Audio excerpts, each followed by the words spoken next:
Hello everyone, my name is Allegra Integra and today I am going to do my July reading wrap-up. I finished 9 books in July and I DNF'd 1 book, so let's get right to it. The first book that I want to talk about is the book that I DNF'd, just to get it out of the way, and that would be Persephone Station by Stina Leicht. I'm not exactly sure how to pronounce the author's last name. And I got about 150 pages into this book, and it's over 500 pages, and I just didn't care. It is meant to be a space opera where we're following this ragtag group of people who live on Persephone Station, which is a planet that has been targeted by a giant evil corporation, which kind of has mixes of alien in it, a little bit of Firefly with the ragtag aspect, and I'll talk about Firefly later in this video. But overall, I didn't care about the characters. I found some of it confusing, and I also have notes in it talking about how it needed to be edited. I understand stylistic choices can come into play when we're talking about grammar or when we talk about the way that authors use descriptive language, but things like putting a slash saying it was and/or in a traditionally published novel that isn't an experimental style of writing overall really irks me. But on top of that, that's such a petty thing, but on top of that, I just didn't care about any of the characters and I was 30% into the book. So I just decided life's too short to read books that aren't interesting, so unfortunately that did go on my DNF, and hopefully, but probably not, I'll have learned to not do cover buys, because that's absolutely why I purchased this book. The first book that I finished in July, which was my sci-fi July, which I kind of failed at, but I learned a lot, so I guess I didn't fail. Anyway, the first book that I finished in July was The Long Way to a Small Angry Planet by Becky Chambers, which I have been hearing about for at least a couple years now. I understand that this is the part of the first book in the Wayfarer series, and it was actually kickstarted and has since been picked up by Tor for more traditional publishing. And I'm so glad that it did. I gave this book 5 stars. It was exactly what I needed after my really heavy reading month of June. While I've heard it, definitely could compare it in some ways to Firefly. I am actually not a huge fan of Firefly or of Joss Whedon's work. Most of his works don't come for me. It's just my opinion. I could do a whole video on that, but I probably won't because I'm not good at researching things. But anyway, this does follow a ragtag group of people on a ship that has kind of been cobbled together, and this ship's job is to kind of punch holes in space to make interstellar travel more accessible, something that makes more sense. But overall, this is more of a character study. I did see some people say they don't like this book because nothing happens, which is not true at all. It's not plotless. It is very much more focused on characters, but to say there's 0 plot in this book is wrong. What book were you reading? It's objectively not correct. Even if it is mostly focused on the character study aspect, things do happen. There is rising and falling action in this book. I don't know. I guess the plot would be something to touch on. So we're mostly following Rosemary Harper, who is a young woman who's come on to do the admin work on this ship, and her interactions with the other members of the ship and their adventures on this really long, years-long job. The other characters include Ashby, who is the captain. He is also a human. Rosemary is human. We have Syssix, who is a reptilian alien species called Andrisks. Yeah, Andrisks. And Kizzy, who is a human mech tech, and Jenks, who is a human comp tech? Yes, he's the comp tech. A lot of characters with lots of different specialized positions, very Firefly-y, I guess, kind of Star Trek-y.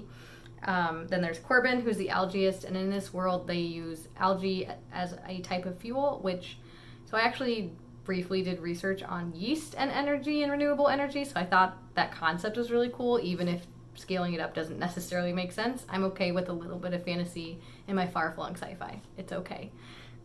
There's also Dr. Chef, who is the member of the race called the Grum, and I loved the description of him. He kind of looks like a giant otter with 6 legs, and the Grum are a non-binary species in the sense that they're all born female, Then they have their children and become male, and at the end of life, they slip into non-binary, like a non-binary status. not status, like a non-binary gender. And when we meet Dr. Chef, he is currently in the life stage where he is male. And finally, on the ship, there is Ohan, and he is a navigator with a capital N. He is a member of a species, he is actually a cyanat pair, meaning that he is a cyanat, but he has connected with a virus that the cyanats believe is sacred, and it causes an illness that makes them able to navigate space and time in a way that humans, androsks, etc. wouldn't be able to do. And really, you're just kind of following their story as they become a family on a ship. Like when Rosemary Harper comes on, the rest of the ship is already kind of connected. Oh, there's also an AI called Lovelace or Lovey, and that was probably some of the best AI representation that I read through all of my sci-fi books this month, and was probably my least favorite story, which will be interesting because without getting into spoilers, I think that AI story gets followed up in other Wayfarer books. So that's the crew, and it's just this really lovely, optimistic view of humanity and of interstellar relationships without being completely fluffy and ridiculous. There is conflict. There is conversations about how not all alien species are going to understand each other, and it isn't as easily integrated as some like early Star Trek. Like, I'm always going to go back to Star Trek when I'm talking about interstellar space because that's my frame of reference. But it definitely touches on adaptability. I would say my favorite thing about the world that has been built here is that humans are actually, while they're part of this interstellar, like not a federation, but it's a federation, an interstellar government, humans are considered like lower level, lower class, not as important members of this union, in part because we've destroyed Earth. And humans have even kind of been separated into those who colonized Mars and those who became exodans, meaning that they were not rich and had to kind of cobble spaceships together at the end of Earth, and then were, exodus out in space. I just found it a really interesting take on humans are special, and I really loved these characters, and this is a new favorite. I can't wait to get to some of the other books. I feel like Becky Chambers is quickly becoming an author, or I should say has the potential to become a must-buy author for me. While it's very cozy reading, it didn't feel cheesy to me. And that's, I think, really difficult to do. So definitely 5 stars, brand new favorite. Might be one of my favorite books of the year so far. Oh, I marked down here to kind of give an idea of like the Firefly vein. I said Firefly with Star Trek Next Generation sensibilities, if that means anything to you. Next, in July, I finished Get a Life, Chloe Brown by Talia Hibbert, who is kind of, like, do I even need to introduce this book if you're part of YouTube? But if you're not part of romance YouTube, I guess I should.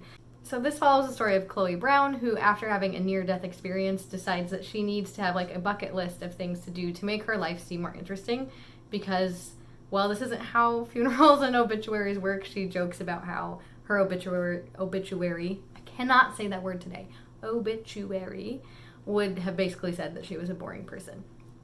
And it's kind of an enemies to lovers or dislike to lovers because she moves out of her parents' home, and her property manager, he's not the landlord, but like the guy who takes care of the tenants, they don't get along, and then sparks fly after she tries to rescue a cat and decides, hey, Redford can actually help me with this bucket list that I have.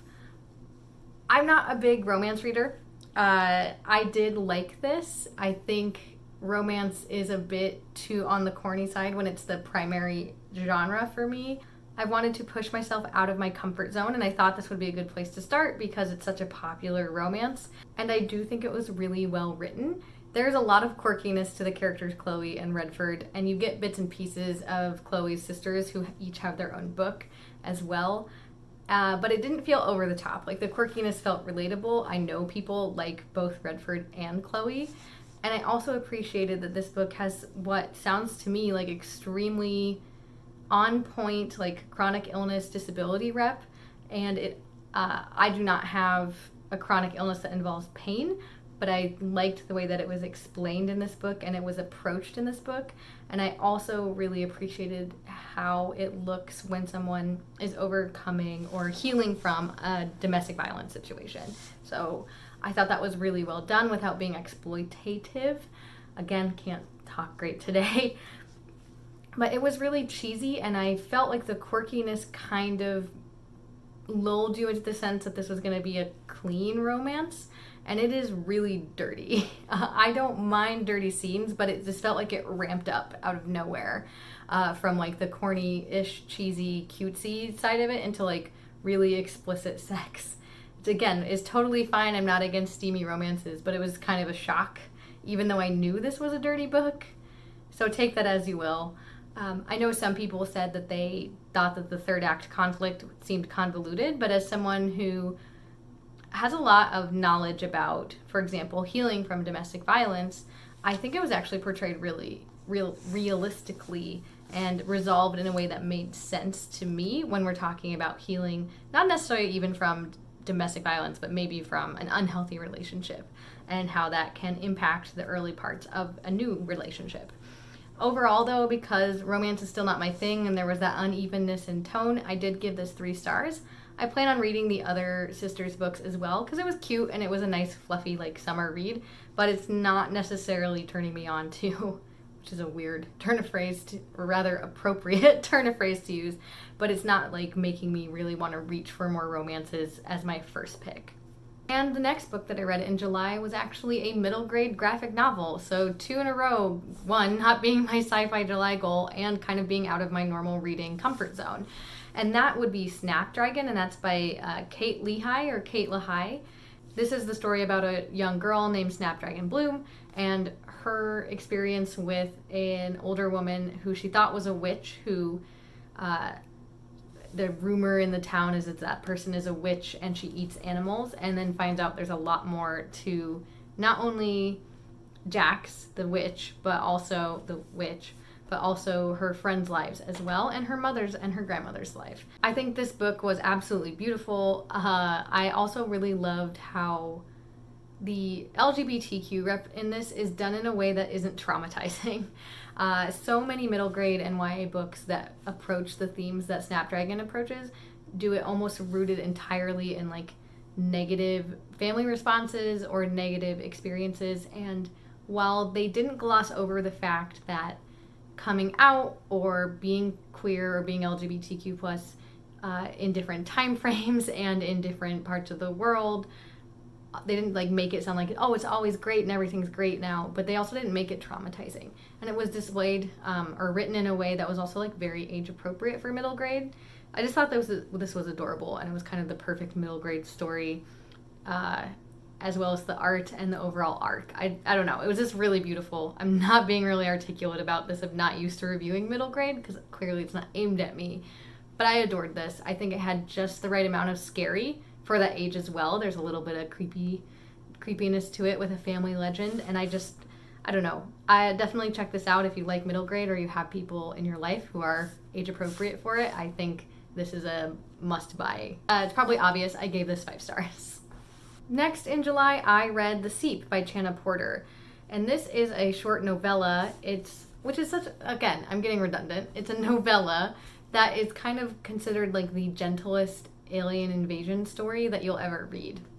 It's literally called The Gentle Invasion, one part of the book. And we are following Trina Fasthord Goldberg Oneka, which is an amazing name, as she kind of navigates what this alien invasion means and how it's impacting her life and her identity. And I didn't know if I liked this book at first. So let me get into the plot.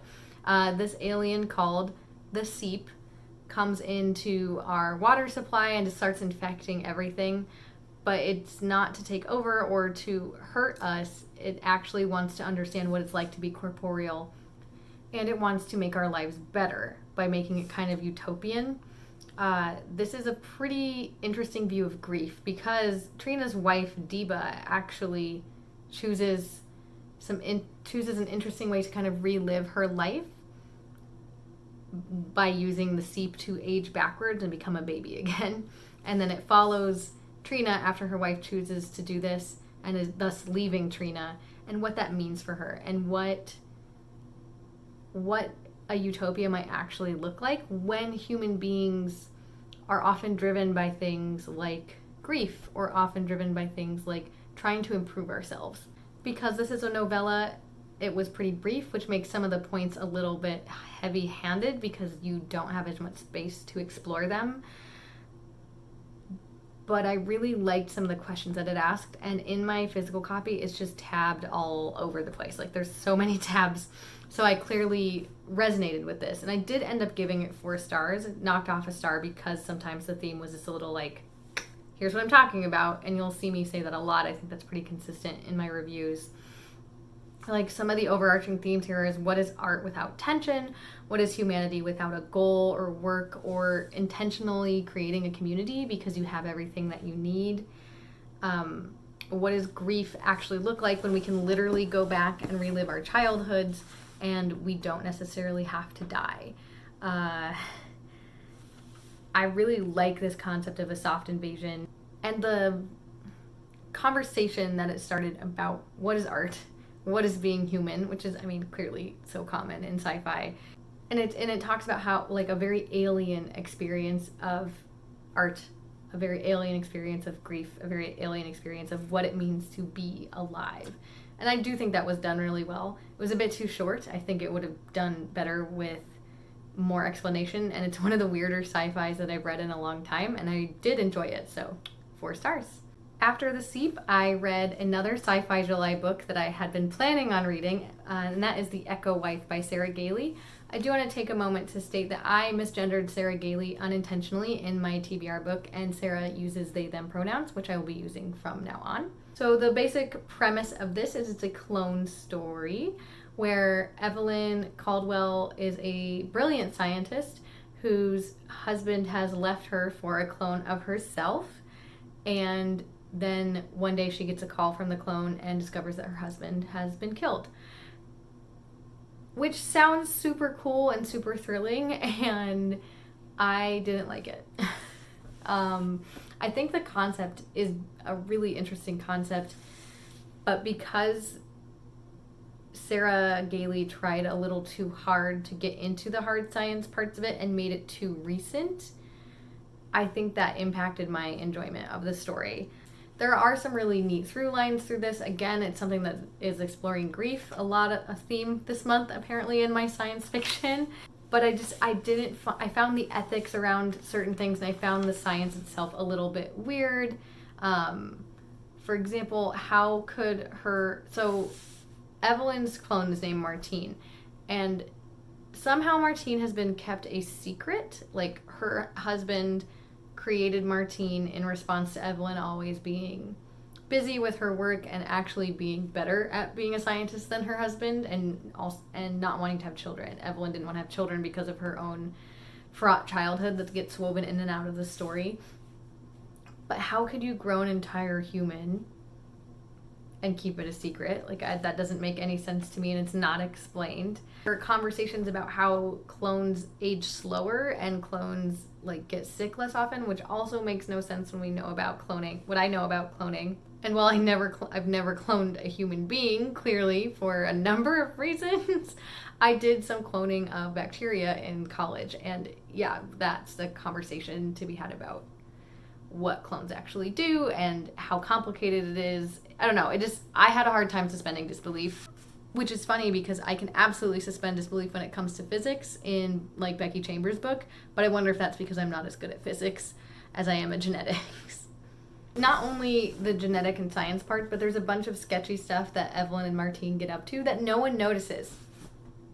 Like, no one notices all the stuff that is happening in this book, and it is a thriller, but it's ridiculous. I could not suspend disbelief for that part either. It wasn't even just the science part. It was, how would you get away with a lot of this stuff without people questioning what you're doing? No one has that much clout, or at least no one in the science world is going to have that much clout to just have people look the other way. Did have some interesting themes talking about grooming and abuse and what does it mean to be an adult versus a child if you're in an adult's body but you only have 2 years of experience, for example. as well as exploring things like biological fate, your family influence, whether or not nature versus nurture, which is a pretty common conversation in modern psychology as well as in a lot of science fiction. But maybe like cloning stuff isn't for me, maybe AI stuff isn't for me, or maybe this just wasn't a very well executed story. So yeah, I had wanted to read Sarah Gailey's other works, but right now that's really up in the air. After The Echo Wife, I read Follow Me to Ground by Sue Ransford, which you'll probably be able to guess is not a science fiction book because I needed a break from sci-fi. And Sci-Fi July was a bit of a bust, but this is a magical realism book that is set in a potentially near future, but things have reverted to a little bit less technology. People still can drive trucks and cars, but things like cell phones don't seem as ubiquitous. But some of the other conversations suggest that this is in our near future as opposed to our near past. And there are a couple things about this book. It's weird. This is another strange book. I mean, magical realism kind of gives that away. But we're following a woman, Ada, and her father, who is only ever referred to as father or the father. And they are human and not human, and they act as healers in their community, in part by doing like surgeries with their hands. And for more intense things, they will actually bury their community members in the ground with a capital G, where they will be healed kind of miraculously. But the ground is also something that can harm you, and you have to be careful about where you step, and it's never fully explained. It is magical realism. It's just something that exists in Ada and Father's house. Ada and Father both have like shape-shifting abilities that kind of express themselves in different ways. The plot really kicks off when Ada falls in love with a cure, which is what Ada and Father call the humans that they treat, and the repercussions of that. I had, again, when we're talking about experimental writing or stylistic choices, this book has no quotation marks, which I've never run into until this year, and I think this is the third or fourth book that's done it. I think in this case it made sense, and it was written in a way where it was a lot easier to understand who was speaking, as opposed to in The Pull of the Stars. I think that then the lack of quotation marks there was a stylistic choice that didn't make a lot of sense and wasn't always executed very well, whereas here I think it was, and it helped kind of remove you from the humanity of the story or from the humans in the story. I'm not explaining that very well, but it made sense to me. Overall plot, like I said, is Ada falling in love with a cure and the fallout from that, and it has an ambiguous ending, which I didn't mind, but there were certain things about this book that bothered me. Ada is meant to be very, very old, but she doesn't appear old. Like she is, she and her father are members of some unhuman thing that do age slowly and mature very slowly. So she's clearly much, much older than Samson, but her maturity is about equal to Samson. Samson is the human that she falls for. And she's still so naive and unwilling to see things that I don't know if it was meant to be a twist in the book, but it was just like so obvious. And maybe that's the point, but I didn't find it particularly interesting. Ultimately, Samson is sick in a way that Ada doesn't necessarily understand, or he thinks that he's sick and she's trying to help him, and it causes a lot of things to fall apart. The prose is really beautiful, and I do think this is a weird book that's worth exploring, but I found the character of Ada quite frustrating, and I don't know if I just didn't understand the point that the author was trying to make, or if it was written just to be weird for weird's sake, which has its place, but while this prose was beautiful, it didn't uplift it enough for me to think that this was an amazing book, so I did give it 3 stars. The next 2 books I read for a vlog, so if you saw that earlier, you'll already know my thoughts on these, but I will give them a go here as well. And they are both by Kazuo Ishiguro, the first one being Clara and the Sun. And this is a sci-fi book that is about Clara, who is an artificial friend, so an advanced AI that has been purchased to be a young woman's friend. The young woman's name is Josie. Josie has a best friend named Rick, or Ricky, and it kind of follows Clara's experience of being this artificial friend in this future world. Overall, this story uses such simplistic language that I occasionally found it a bit childish, and that's a stylistic choice that was done intentionally because Clara is an android. Clara is not a human, and it is completely from Clara's perspective. But the simplicity in the language carries over to the dialogue of the humans. And is this because much of the story is recollection and Clara's recalling things in a very simplistic way? That doesn't make sense to me. If she's a machine, she should be able to have perfect recall, at least up to a point. And because all of the characters read as if they're androids and they are not, it made it hard to care. The morals or the idea in this story are, again, heavy-handed, something I don't like. From some interviews that Kazuo Ishiguro has given, this was initially meant to be a fairy tale aimed at younger audiences and not an adult book, and I think it shows. I don't understand the praise that this book is getting. I found it very simple. I found it not particularly. I didn't think that it was exploring any sci-fi ideas in a new way, and if this is meant to be like literary sci-fi, which is how it was kind of pitched to me, then it should be doing that. It reads more like sci-fi for people who don't read sci-fi. There's also just some like inconsistencies with Clara's ability to understand complex things.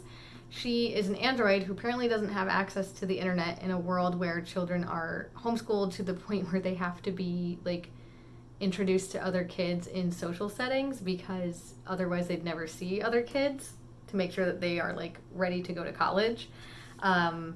So that's a bit strange to me that Clara doesn't have like internet access, so she's got this confusion about different things like how the sun works. There's also allusions to climate change and different societal shifts, and some things are outright stated, like different conversations about class and about climate change and about politics are happening slightly in the background that are only touched on a little bit. And while Clara can have these like amazing nuanced insights into people's emotions through facial expression, when people are talking about fascism or climate change or classism, she has no concept of these and just stays extremely simple throughout her entire existence. And maybe that's the point because she's an artificial friend and not meant to be like a learning machine. But it was still weird. And another thing that bothers me is the child, Josie, who Clara is the friend for, is 14 when this starts, which seems a bit old. But maybe that's something that's supposed to speak to the world because loneliness is a huge theme throughout this book. Overall, I think this is a rather shallow interpretation of a couple of common themes in sci-fi, and I didn't enjoy it. I gave this 2 stars. The next book that I read by Kazuo Ishiguro was Never Let Me Go, and I much preferred this book. I think that while the themes in this aren't necessarily that far removed from Clara and the Sun, they were done in a more interesting way. The characters were far more engaging, and the actual like conversation around the theme was a little bit deeper, a little bit more interesting. I already said that. Which is interesting because this came out in 2005 and Clara and the Sun came out last year, 2020, and the older book is much, much better. We're following Kathy as she recalls her life when she lived at a boarding school with her friends Tommy and Ruth, and then following them after the boarding school and this mysterious boarding school that they're at, and what their lives are like after they leave, and where their lives ultimately end up going. I'm not going to get into the twist in case you haven't read this, but I think most people know what's going on pretty early in it. It's something, again, this book's been out for a long time, and it covers themes that have since been covered many, many times. But I do think the writing in this, I could understand more why people find Kazuo Ishiguro's writing so beautiful, specifically the way that he describes things, as well as the manner in which he was able to like make it sound like someone was recalling a memory. For example, it wasn't done in a completely linear style. When Kathy would tell a story, there would be little details in the story that you're like, why are you telling me this? And then later those details would come up very similarly to the way I tell a story, because I remember, oh yeah, that's why I remembered this particular thing, is because X, Y, and Z happened on that day as well. So it was very natural in its flow in the way it was discussed. Again, the naivety of the characters, I think, is the point, but it was less frustrating because they are human characters. Well, that's a theme in the book, but they are arguably human. They are not robots. That's not the twist. And spoilers, I guess. The characters were a lot more likable, and while there is still naivete in the story, I think that's a running theme in a lot of Ishiguro's work. It's done in a much more interesting way because these characters are not robots, so they can actually learn and grow and adapt. And the conversations that are had, I just felt were more interesting, and I thought the characters were fleshed out in a better way. So I did end up giving this 4 stars. It's between a 3 and a 4 for me, probably closer to 3.5, but a lot of that is because this is a theme that's not new to me, and that's not the book's fault. That I've read so many other things and consumed many other pieces of media that kind of explore this after this came out. And that's not the book's fault that it was written in 2005 and I read it in 2021. It was an enjoyable read, far more so than Clara and the Sun. The last book that I read in July was a children's Bible by Lindsay Miller, I believe. If I've got that wrong, then I will put some text up here. Lindsay Miller or Lindsay Millet. And I mostly listened to this on audiobook. I did actually check it out, both in audiobook and ebook form, and listened to it.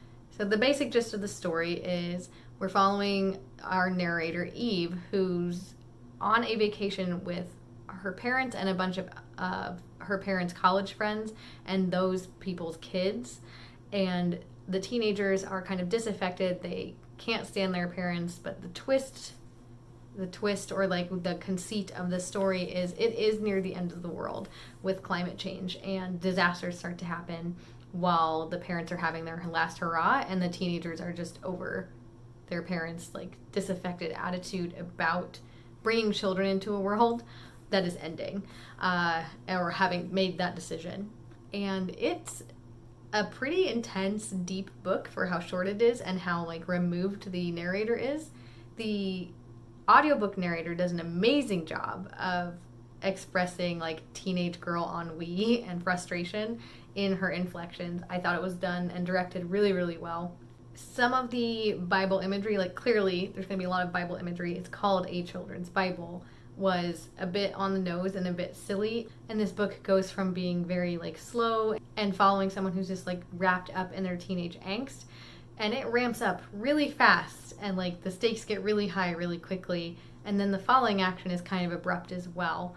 But there's so many themes explored in this. We're talking about grief again. We're talking about existential grief. What does it mean to exist at the end of the world, and what does it mean to know that the people who brought you into the world had knowledge that this was very likely going to happen, may or probably most likely did contribute to what happened, and are not handling the consequences of that very well because they've already gotten to live a good chunk of their lives. What does that mean? What does that look like? Who is going to save us? Are we going to be savable? So, again, another really light read to end my month on. But I thought it was really interesting. I think overall I did give it 3 stars. It was relatively enjoyable, but it's not something I would necessarily reread. But I think as far as like climate conversations and literary fiction that's exploring that in a generational gap way was really interesting. But again, some of the Bible imagery was a little much and a bit silly when other parts of the story could have held up without that. For example, the main character's name is Eve, so a little bit goofy. But I did have overall a really good reading month. I learned a couple things about reading. I am terrible at vlogging and I want to get better at it, but it's also very exhausting. And I'm probably not going to do a lot more themed reading. I got a little burnt out on reading sci-fi, which is why I did not succeed in reading everything that I had initially wanted to for my Sci-Fi July project. And I think having a set number of books or a specific type of books I want to read in the coming month actually hinders my enjoyment of it and makes me feel like it's more of a chore. And this is a hobby. This is something I enjoy doing. I'm enjoying getting deeper into it, and hopefully we'll start giving you more in-depth reviews. But I want to enjoy the books I'm reading and not have them feel like a slog. Even if it's something I end up giving 1 or 2 stars, I don't want to be pushing through it because I made a promise to myself or to someone else that I would read X amount of books in this genre or that genre or with this theme, because it just starts to feel like school, and that's not what this is supposed to be. So that's kind of where I'm standing right now. I will not be having an August TBR video because I'm just going to read what sounds good and what comes through my library loans, and I will see you next time. Bye.